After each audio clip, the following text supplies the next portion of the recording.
First at noon, an arrest has been made in the murder of Jonathan Monalim, who was a state witness in the Poly Golf Course gang shootout 20 years ago. Clarence Luke was taken into custody at around 8 this morning in Waipahu after HPD homicide detectives obtained an arrest warrant. His bail has been set at $1 million. Now, Monalim's loved ones reported him missing a week ago. They say he was leaving his Kapolei home the last time they saw him alive. Multiple sources said a spent bullet casing, blood, and items belonging to Monalim were found last Thursday at Pearl City Industrial Park. His body was later found in Waipio. Newly released emails are calling into question what President Trump did or did not know about convicted sex offender Jeffrey Epstein's crimes. Bradley Blackburn is tracking the story. The emails released by House Democrats include a 2011 message from Jeffrey Epstein to his convicted co-conspirator Ghislaine Maxwell. It says, quote, "I want you to realize that that dog that hasn't barked is Trump.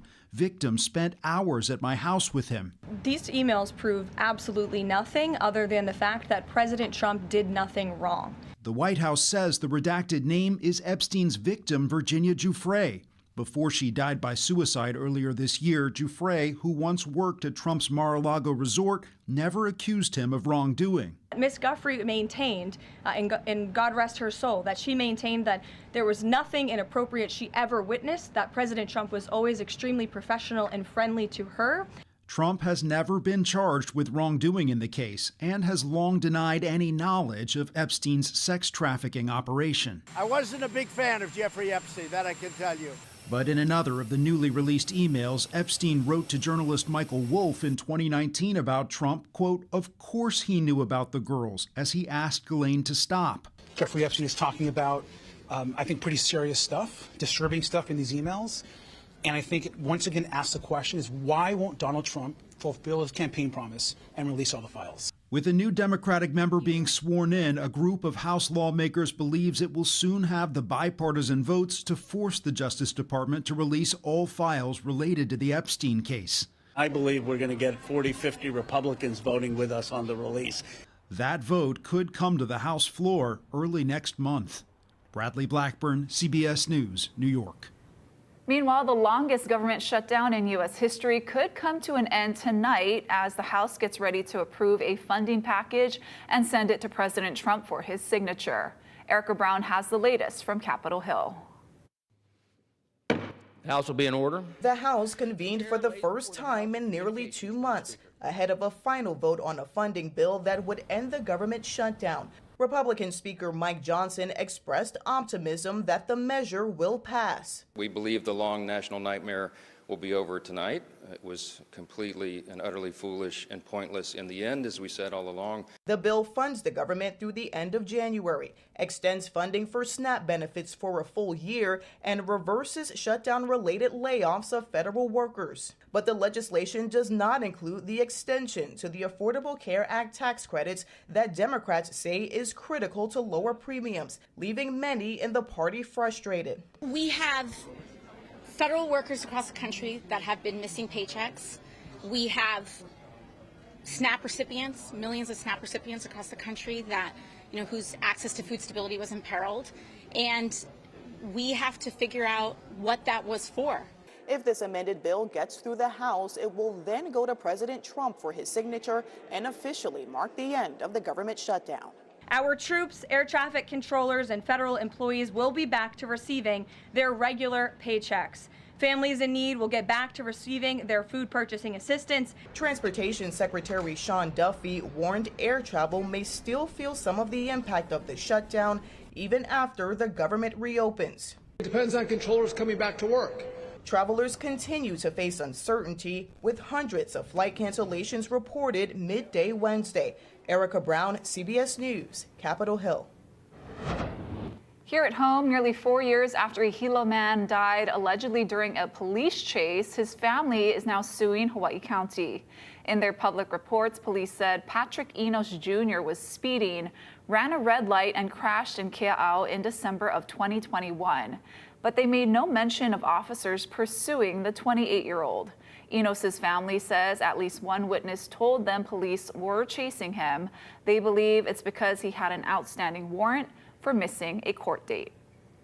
My brother was wrong from running from the cops, period. If he didn't run from the cops, the accident probably wouldn't have happened. But I don't think that the cops should have had chased him for whatever their reasons was. We don't know why they continued the chase as long as they did, because under current police practices, they're not supposed to chase vehicles in a way that creates danger. And if it is dangerous, they're supposed to break off the chase. Enos's family is asking witnesses or anyone with surveillance videos of the chase and crash to come forward. The Hawaii Police Department declined to comment, citing the ongoing litigation. Evictions on Maui are on the rise. Advocates for the homeless say more needs to be done to prevent residents from ending up on the streets. Chelsea Davis reports from Kahului.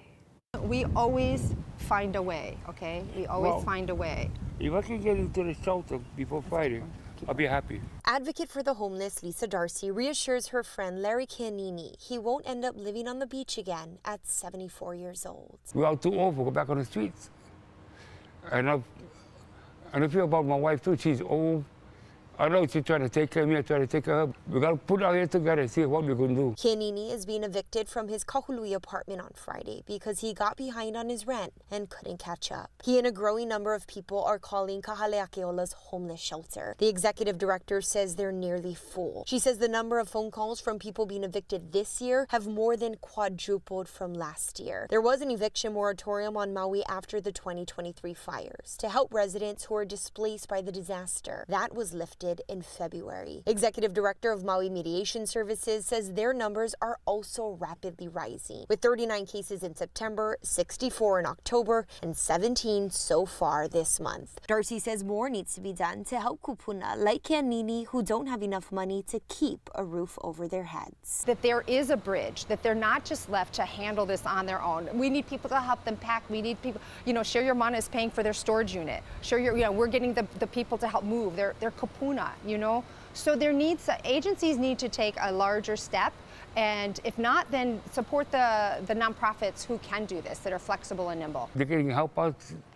Anybody help us find a place, financial, whatever. We'll take it as kapunas. Tenants and landlords who want to learn more can call Maui Mediation Services at 808-344-4255. They can also call Legal Aid Society of Hawaii at 808-536-4302. We got this. We got this. Reporting in Kahului, I'm Chelsea Davis for Hawaii News Now. Also on the Valley Isle, a new wildfire risk reduction project starts today in Wailuku. County crews will clear hazardous materials from about 52 acres off Waiale Road near Mauilani Parkway. The area has seen 13 fires this year and a major increase in police calls. County officials say the goal is to protect nearby schools, churches, and culturally sensitive sites. And 2 Kauai beaches are closed today following 2 separate shark sightings. An 8-foot tiger shark was spotted at Kealia Beach at around 3 p.m. yesterday, and at around 5 p.m. an 8-foot shark was seen at Hanalei Bay. Lifeguards will reassess the areas today, but the beaches will not be reopened until at least 24 hours after the sightings.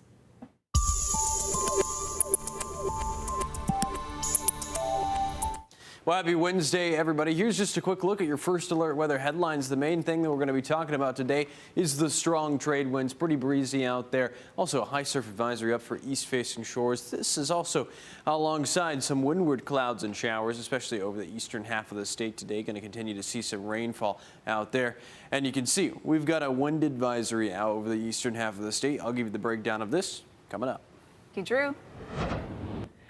There's a swell that's eating away at private property, triggering complaints about state policies. Now, despite rising ocean levels, Hawaii law bans homeowners from using erosion control methods. Derek Kravitsky says some people are begging for a change. A seawall is the only thing protecting this oceanfront home in Ka'a'ava from pounding surf. Waves are also eroding sand berms protecting homes at Sunset Beach. It's a disaster. Resident Todd Dunphy has racked up hundreds of thousands of dollars in state fines by pushing sand in front of his home, a violation of state laws. Right now, Hawaii prohibits homeowners from altering the shoreline in any way to protect their homes. It's the worst state for help as far as beach erosion goes. If they didn't want anybody to protect the property, the state should have stopped people from buying along the shoreline. They knew this problem was coming 25 years ago. It's not fair because when you try to protect your property, they say you can't. But then once they want to fix the road, which just down the street, they just fix that whole sideline by Kauai Beach Park. But Chip Fletcher, the dean of UH's School of Ocean and Earth Science Technology, says hardening the shoreline with things like sand burritos and seawalls actually leads to more erosion by stopping sand from freely moving across the shoreline. The solution right now is get out. Fletcher says county and state leaders should start building funding sources to buy oceanfront land and do property trades to move people farther back. That sort of discussion needs to be picked up again, and various types of funding mechanisms need to be envisioned by both county and state levels. And these properties given an exit strategy of some sort. But Dunphy is drawing a hard line in the sand, insisting he won't sell. I'm riding this, I'm Captain Dan and Forrest Gump, dude. I'm riding this thing out till the DLNR and the state makes it right. DLNR's office was closed for the Veterans Day holiday, but we reached out for comment and will add the response to our web coverage. Derek Kravitsky, Hawaii News Now. Ahead on This Is Now, as the governor moves forward in negotiating new military land leases, the Office of Hawaiian Affairs is demanding a seat at the table. Plus, a Big Island beach park is reopening today after a multi-million-dollar dredging project failed at a popular boat ramp. We'll be right back.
After a $9 million dredging project to reopen the Pohoiki boat ramp failed, Hawaii County is now reopening Isaac Hawley Beach Park today. The area was closed in September so cranes and excavators could remove sand and debris from the 2018 Kilauea eruption. After more 2 months of work, sediment refilled and blocked the channel again. Now, the state blamed unusually heavy tides, but community members disputed that. As the state explores new solutions, the park will reopen from 7 a.m. to 8 p.m. daily. The Office of Hawaiian Affairs says Governor Green is making a mistake in trying to rush a deal with the military over training lands in Hawaii. OHA is demanding a seat at the table in negotiations and says there is time to bring the public into the process. Daryl Huff has the story.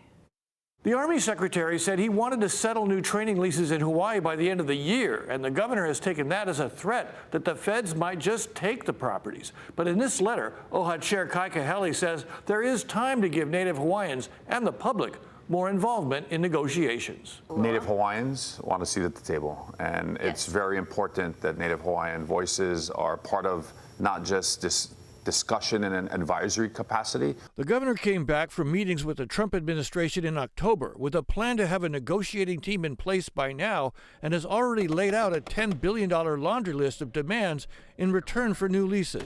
I don't want the federal government to act unilaterally and do a taking. I don't want them to condemn our lands. I want them to go through the regular process, but I have heard from them directly that they intend to take the opportunity because of national security concerns. Why do you think that this can be slowed down? Well, first of all, the leases don't even expire until 2029. It seems that this fear and notion that condemnation is not only possible but inevitable is what seems to be the driving all of these decisions, which are rushed. Kahele's letter says the compressed timeline sidelines both OHA and the general public, who have rights to notice and participation, and the legislature. Kahele also points out that the U.S. Senate has already drafted a negotiating process that would last until 2031.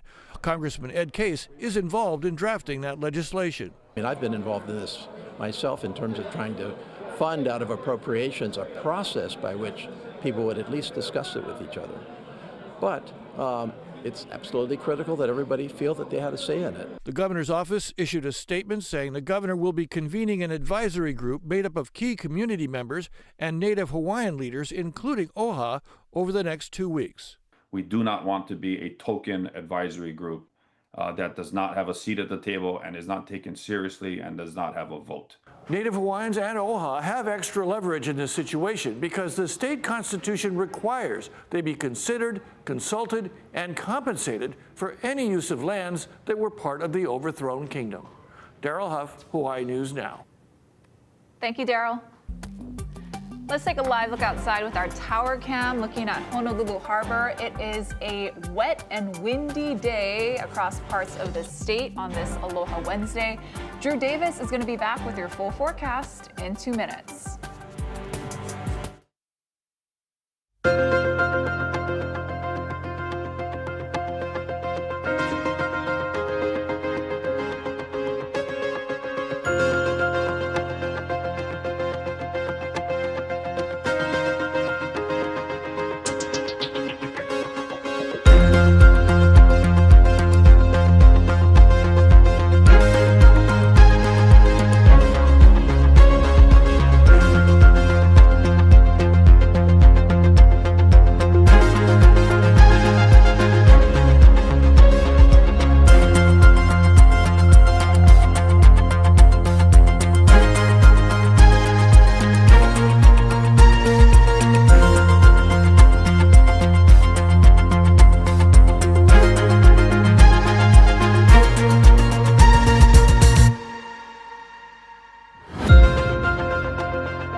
weather with Drew Davis.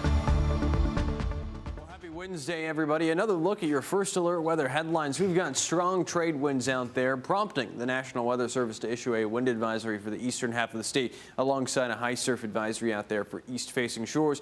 Windward clouds and showers are also going to continue with a focus over the eastern half of the state. A quick look at that wind advisory. Right now, it's up for parts of Maui County. Does not include Molokai or Oahu or Kauai. Notice Hawaii Island is also pretty breezy out there. We're seeing sustained winds between 25 to 35 miles per hour out there, with some wind gusts getting closer to 55 miles per hour. We also have a small craft advisory for all offshore waters in the channel in between Maui and Hawaii Island. A gale warning is up until 6 a.m. on Thursday. 35 plus now northeasterly winds out there, alongside a high surf advisory for east-facing shores. You'll notice a lot of large surf out there because of this this breezy trade wind pattern, especially on east-facing shores. A trade wind swell putting for this afternoon, surf around 10 to 14 feet. The northwest swell's been filling in, keeping north and west shores elevated 8 to 12 out on north-facing shores. South-facing shores seeing a small boost out there around 4 to 6. And breaking down your first alert futurecast going into this afternoon, you'll notice between 20 to 25 mile per hour sustained winds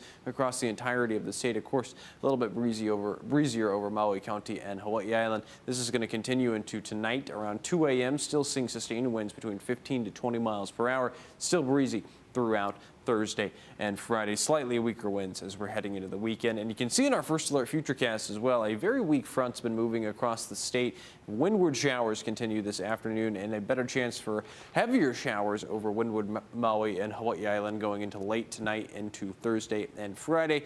And we could be seeing some spotty showers also all the way into this weekend. Here's your 7-day forecast. Wednesday, Thursday, and Friday are all highlighted in red. We have Wednesday highlighted in red because of the wind advisory and the increased chance for showers out there. Less of a chance for rainfall as we're heading into the weekend. Temperatures right around 85 to 86 degrees. Thank you, Drew. A popular Korean convenience store chain opens its first U.S. location right here in downtown Honolulu. Casey Lund will take us there in 2 minutes.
It's time for some good news now. It's one of Asia's biggest convenience store chains, and now it's officially open in downtown Honolulu.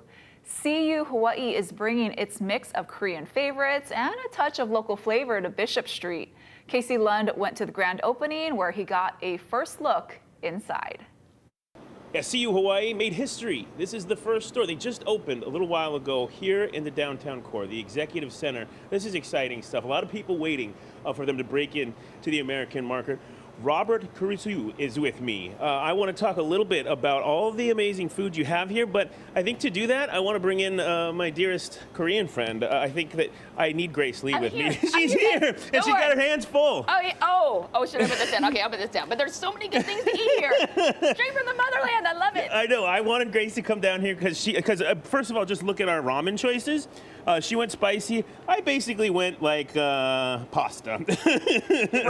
Yeah, you tried the spicy ramen. It burnt me a little bit. Yeah. But not too bad. Not too bad. We like it hot. This is exciting. Before I talk to Robert, you've been excited for them to come to this market as well, right? You see these stores all over Korea. It's kind of a part of life there. You see them in K-dramas if you've never been to Korea before, and you see the stores and people eating. So you kind of want to be a part of that. It's just cool to see that come to Hawaii and be able to experience that for ourselves. Yeah. And Robert, I want to just talk a little bit about how stoked you guys must be. The team is probably a long time coming, right? Long time coming. Started talking to them back in 2023. Like you said, it's ingrained in Korean culture, and very similarly, convenience stores are also ingrained in Hawaii culture here. We just thought we'd bring in something a little bit new and fresh. When you talk about Hawaiian culture, I want to point out some of these. I know that collaborating with a lot of local brands, a lot of local creators. Sig Zane, the shirt you're wearing, they have the shopping bags. That was hugely important. I want to point out the Ho'ina. Yeah, Sheldon Simeon. Sheldon Simeon, yep. Yeah, talk to me a little bit about how important that was and how you've worked to kind of incorporate different Hawaii brands. He's been a great friend, advisor, partner in helping us establish our local menu, local palette. Again, we have the core menu items that are popular in the 18,000 stores in Korea, but we wanted to make sure that some of the local products had a very familiar and authentic taste. Awesome. And we want to remind people that if you download the CU Hawaii app, you're going to get 250 points put right on your account. I have people already asking me, when are they going to open out in Kapolei? More is coming. Yes!